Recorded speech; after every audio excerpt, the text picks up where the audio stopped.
Hello everyone, welcome back to my channel Flying Colors Tarot 1111 with Priyanka. So today's video is about the zodiac sign Sagittarius. This is your monthly prediction for February 2023. तो check करते हैं धनु राशि Feb month आपके लिए क्या लेके आ रहा है, क्या एनर्जीज आपकी रहने वाली है फेब मंथ के लिए। एंड आई होप कि आप जनवरी मंथ को काफ़ी अच्छे से डील कर रहे होंगे पॉजिटिव तरीके से। अभी देखते हैं फेब मंथ में आपके लिए क्या निकल के आ रहा है, क्या एनर्जीज आ रही हैं आपके लिए।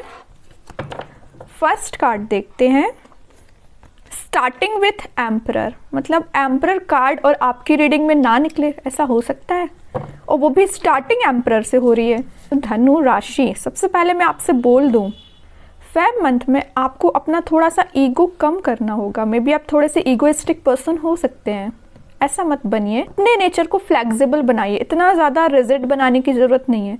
हाँ, रिजिड रहना अच्छी बात है लाइफ में, लेकिन कुछ चीज़ों को ना आपको फ्लेक्सिबल तरीके से डील करना पड़ेगा। आपकी लाइफ की जो प्रॉब्लम्स में भी चल रही होंगी, पर्सनल लाइफ रिलेटेड मैं बात कर रही हूँ, उसमें आपको फ्लेक्सिबल तरीके से डिसीज़न लेना पड़ेगा। रिजिड होकर आपको डिसीज़न नहीं लेना है। ओके, खैर अभी आगे कार्ड्स निकालेंगे तो क्लैरिफाई हो जाएंगी चीज़ें। एक्चुअली ये एम्परर किस बारे में बात कर रहा है। Second card, king of cups. Masculine energy बहुत ज़्यादा स्ट्रॉन्ग निकल के आ रही है आपकी रीडिंग में। एम्परर आ गया है, किंग का कार्ड आ गया है। मे बी आप किसी पर्सन का वेट कर रहे हैं काफ़ी टाइम से, उनको ऑफर देने का सोच रहे हैं या उनसे ऑफर रिसीव करने का सोच रहे हैं। वेटिंग एनर्जी आपकी मुझे दिख रही है, अच्छी बात है। और देखते हैं सिक्स ऑफ कप्स, बहुत ही पॉजिटिव एनर्जी निकल के आ रही है। ये सोलमेट का कार्ड है एक्चुअली आपका, तो मे बी आप जिस पर्सन से डील कर रहे हैं ना, वो आपके सोलमेट हो सकते हैं। और आपका रिलेशन मुझे मोर देन 6 ईयर्स भी लग रहा है ना। तो जो भी चीज़ें हैं आप दोनों के बीच में अभी डिस्टर्बेंसेस अगर चल रहे होंगे ना कहीं फेब मंथ में, वो मुझे रिजॉल्व होते हुए दिख रहे हैं, क्योंकि यहाँ पे 6 ऑफ कप्स का कार्ड आया है। तो मे बी आपके पर्सन आपसे कांटेक्ट कर सकते हैं या आप उनसे कांटेक्ट फाइनली फेब मंथ में कर लेंगे। और देखते हैं आगे कार्ड्स, 5 ऑफ वॉन्ड्स। ओके, देखिए अगर 3 कार्ड्स अच्छे निकले हैं ना, पॉजिटिव एनर्जी आते जा रही है ना, तो कहीं थोड़ी बहुत नेगेटिविटी तो प्रेजेंट रहती ही है, जो कि मुझे 5 ऑफ वॉन्ड्स से दिख गई है। आप दोनों के बीच में मुझे कुछ लोगों का इन्वॉल्वमेंट दिख रहा है। 5 ऑफ वॉन्ड्स के साथ हो सकता है कुछ कन्फ्लिक्टिंग लोग हैं जो आपके और आपके पर्सन के बीच में प्रेजेंट हैं। इस वजह से मे बी आप दोनों का कम्युनिकेशन सही तरीके से नहीं हो पाता है, या जो भी चीज़ें आप दोनों के बीच में डिफरेंसेस अगर अराइज हुए हैं ना, कुछ लोगों की वजह से ही हुए हैं। या 2 सिचुएशन से यहाँ पे कुछ लोग भी हो सकते हैं। सेकेंड रीज़न है कि आपके निगेटिव थॉट्स, मे बी आप अपने माइंड में इस टाइप की मेंटालिटी आपने बना ली है। आप मे बी इस टाइप के थॉट्स लेके आते होंगे कि आप दोनों के बीच में जो भी डिफरेंसेस हैं अब वो रिजॉल्व नहीं हो सकते हैं, या आप अपने पर्सन में सारी गलतियाँ देखते होंगे। इस टाइप की चीज़ें आप तो सोचते होंगे, थोड़ा सा नेगेटिव हो जाते हैं कई बार बातों को लेके। खैर और देखते हैं क्या निकल रहा है आपके लिए। Night of swords, 10 of swords. Okay, and bottom से आया है queen of pentacles, S of cups. New beginning Feb month में आप देख सकते हैं, लेकिन आफ्टर 20th ऑफ फेब कोई न्यू बिगनिंग आपके साइड आ सकती है। क्वीन ऑफ पेंटिकल्स फाइनली आ गया है। वही मैं कह रही थी स्टार्टिंग ऑफ द रीडिंग कि मस्कुलाइन एनर्जी तो बहुत स्ट्रॉन्ग है, तभी आपका नेचर इतना ज़्यादा रिजल्ट मुझे दिख रहा था। लेकिन last of the reading finally queen का कार्ड आ गया है। फेमिनाइन एनर्जी भी निकल के आ गई है।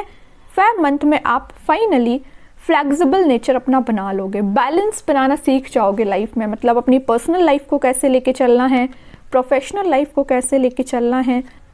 सबसे पहले मैं आपकी रीडिंग स्टार्ट करना चाहूँगी नाइट ऑफ सॉर्ड्स के कार्ड के साथ।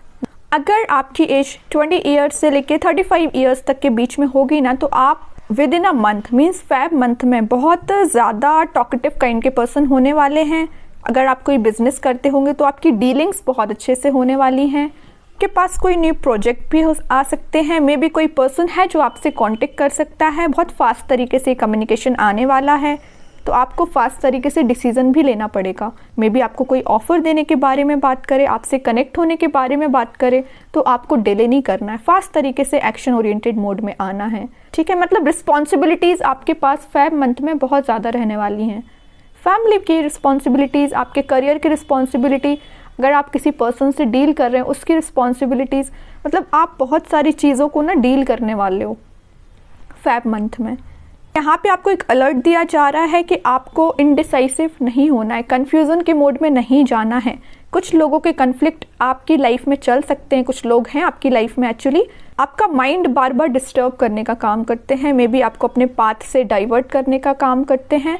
इन लोगों से आपको दूर रहना है। और 10 ऑफ सॉर्ड्स के साथ दिख रहा है कि अभी तक आपकी लाइफ में जो भी नेगेटिव सिचुएशन आई है, पर्सनल लाइफ की बात कर रही हूँ, अगर आपके और आपके पर्सन के बीच में कोई एंडिंग हुई है, जो कि मुझे दिख रही है क्योंकि यहाँ पे 6 ऑफ कप्स का कार्ड है, इसके ही नीचे 10 ऑफ सॉर्ड्स का कार्ड आया है, तो क्लैरिटी के साथ दिख रहा है कि आपके और आपके पर्सन के बीच में किसी टाइप की एंडिंग हुई है।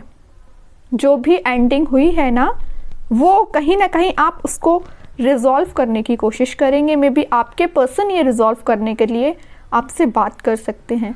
एम्परर कार्ड के साथ आपसे बोला जा रहा है कि आपको अपना फाइनेंसेस पे काफ़ी ध्यान देना पड़ेगा फेब मंथ में।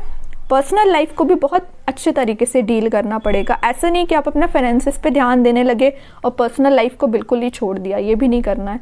दोनों को बैलेंस बना के आगे चलना है। मैं बताऊं, इन कार्ड्स में ऐसी कोई नेगेटिविटी प्रेजेंट नहीं है जो फेब मंथ में आपको परेशान करे। बस यहाँ पे जो 10 ऑफ सॉर्ड्स है, 5 ऑफ वॉन्ड्स है, दो अलर्ट ही है कि आपको अपने नेगेटिव एनर्जी में नहीं फंसना है। सेकंड अलर्ट है कि कुछ लोगों की बातों में नहीं आना है। आपका सेल्फ डिसीजन होना चाहिए, है ना। लोगों का आप गाइडेंस ले सकते हैं बट डिसीजन आपका होना चाहिए, वरना इन द लास्ट आप 10 ऑफ सॉर्ड्स की पोजीशन में जा सकते हैं।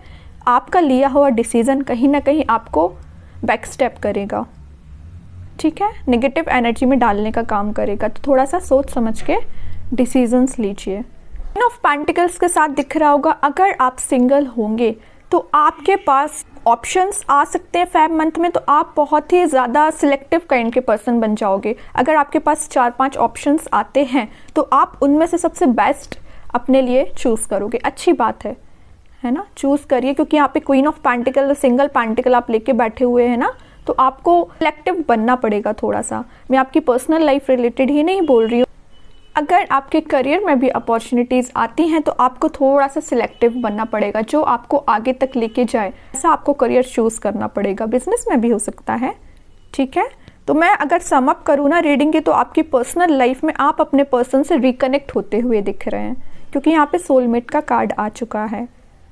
ओके, बस जो मैंने चीज़ें आपको स्टार्टिंग ऑफ द रीडिंग बताई ना, उसका आपको ध्यान रखना पड़ेगा। किस चीज़ का आपको ध्यान रखना है? रिजिड नहीं बनना है, रिजिड तरीके से डिसीजन नहीं लेना है लाइफ के, फ्लेक्सिबल तरीके से सोचिए, ठीक है। ऑटोमेटिक आपको सॉल्यूशंस मिलना शुरू हो जाएंगे।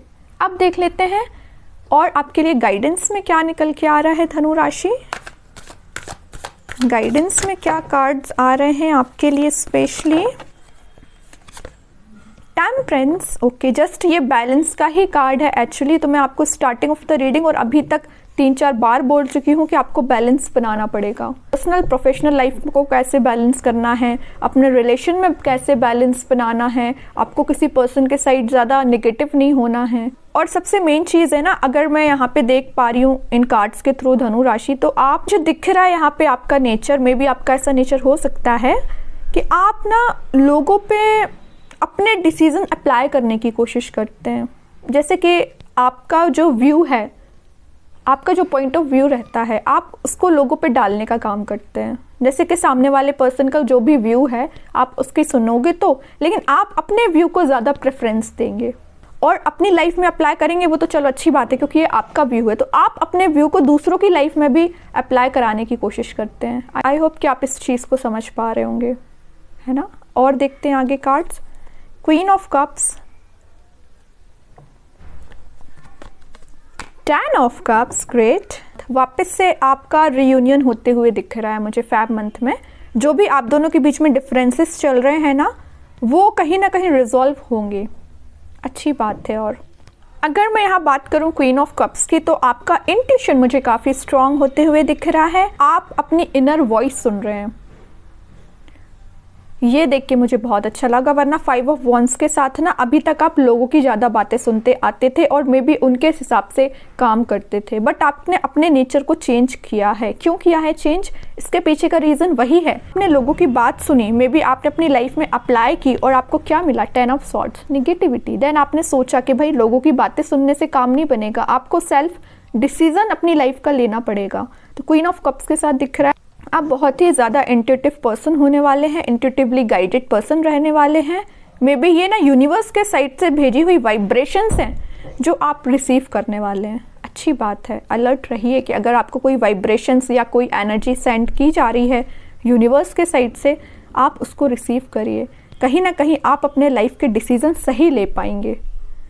ओके, टेम्परेंस कार्ड के साथ आपको एक मैसेज और दिया जा रहा है, आप कोई भी डिसीजन लें लाइफ का, बहुत सोच समझ के लें। हो सके तो थोड़ा सा मेडिटेट करिए या पहले भगवान को याद करके, यूनिवर्स को याद करके उस डिसीज़न के बारे में सोचें कि आप क्या डिसीज़न लें, या हेल्प मांगे यूनिवर्स भगवान से, तब आप कोई डिसीज़न ले लाइफ का। ठीक है, लोगों की बातों में नहीं आना है, बस आपको इतना ध्यान रखिए। अगर कोई कन्फ्लिक्ट होता है आपके और आपके पर्सन के बीच में, तो सामने वाले पर्सन की बात सुनने की कोशिश करें पहले और लाइफ का कोई डिसीज़न लें। ठीक है, अब देख लेते हैं मोनोलॉजी ओरेकल कार्ड से क्या मैसेज निकल के आ रहा है आपके लिए, क्या बताना चाह रहे हैं कार्ड्स आपके लिए धनु राशि।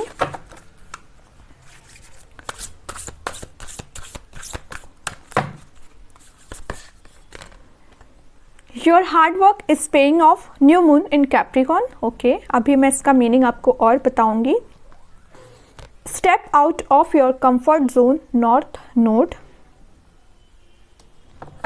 एंड बॉटम से आया है surrender to the divine full moon. ये तो मैं आपको अभी जस्ट मैसेज देती ही जा रही थी कि आपको अगर लगता है कि आप कोई डिसीजन नहीं ले पा रहे हैं लाइफ में, आगे नहीं बढ़ पा रहे हैं, आपको कोई मेजर डिसीजन लेना है लाइफ का, आप सरेंडर कर दीजिए डिवाइन पर, यूनिवर्स पे, को वही सही गाइडेंस देंगे।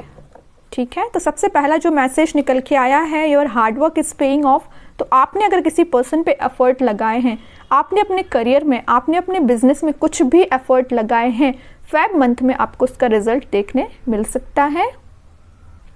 और आपसे बोला जा रहा है फेब मंथ में स्पेशली, अगर मैं करियर वाइज बात करूं, तो आप प्रॉपर प्लानिंग बनाइए, प्रॉपर स्ट्रेटेजी बनाइए। प्लानिंग स्ट्रेटेजी के साथ अगर आप आगे बढ़ेंगे तो आपकी सक्सेस कहीं नहीं जाने वाली है। मे बी मुझे दिख रहा है कि आप में ना थोड़ा सा डिसिप्लिन की कमी है, तो अपने लाइफ में डिसिप्लिन बना के रखिए, कंसिस्टेंसी मेंटेन करके रखिए।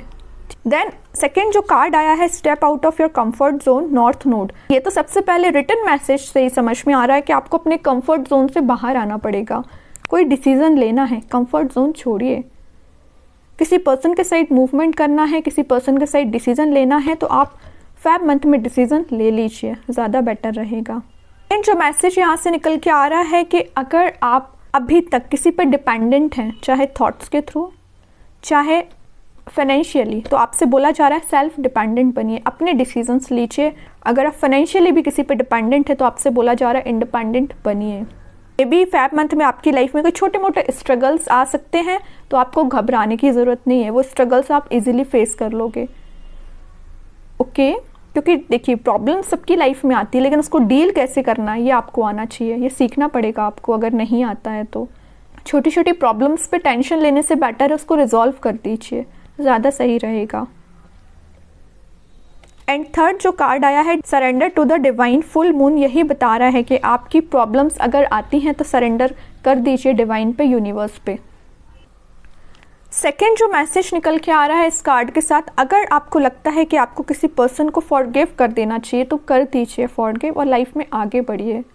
जो थर्ड मैसेज निकल के आ रहा है इस कार्ड से, थोड़ा सा ना आप लाइफ को एंजॉय करने का भी टाइम दीजिए, है ना, हेडेक लेने की ज़रूरत नहीं है, थोड़ा फन लविंग एनर्जी भी आपकी फेब मंथ में होना चाहिए। बाकी सारी चीज़ें तो धीरे धीरे करके रिजॉल्व हो ही जाएंगी, लेकिन आपको भी थोड़ा सा एंजॉय करने की ज़रूरत है, फन लविंग एनर्जी आपकी होना चाहिए। ओके, और वैसे भी फेब मंथ तो होता ही इम्पॉर्टेंट है रिलेशनशिप वाइज, तो आप चाहें तो अपने पर्सन के साथ भी एंजॉय कर सकते हैं, अच्छी बात है। ठीक है, तो काफ़ी पॉजिटिव रीडिंग निकली है धनु राशि आपके लिए। आई होप कि ये रीडिंग आपसे रेजोनेट हो, और अगर आप डेली गाइडेंस देखना चाहते हैं तो मेरे सेकंड चैनल को भी फॉलो कर सकते हैं, जिसकी लिंक मैं कमेंट सेक्शन में पिन कर ही दूंगी। बाकी की रीडिंग्स के नोटिफिकेशंस आपको मिल ही जाएंगे। तब तक के लिए be positive, stay happy, good bye.